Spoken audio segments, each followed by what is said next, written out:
जय शिवराय मित्रांनो. तर आज आपण आलेलो आहोत जेजुरी गडावरती.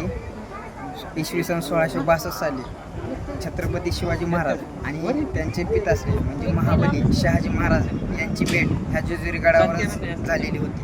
कारण शहाजी महाराजांनी संकल्प केला होता स्वराज्य निर्मितीचा.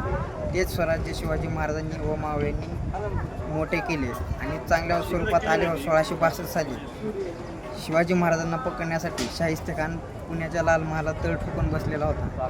तो तिकडे शिवाजी महाराजांना पकडणार, त्याच्यासाठी त्यांनी जेजुरी गड हा निवडला होता की दोघांची भेट एकत्र झाली पाहिजे. तो हाच गड, ह्याच गडावर छत्रपती शिवाजी महाराज व महाबली शहाजीराजे यांची या दोघांची भेट झालेली आहे आणि तोच हा क्षण इथे त्यांच्या स्मरणार्थ इथे स्मारक उभा केलेला आहे. ही खूप आनंदाची गोष्ट आहे.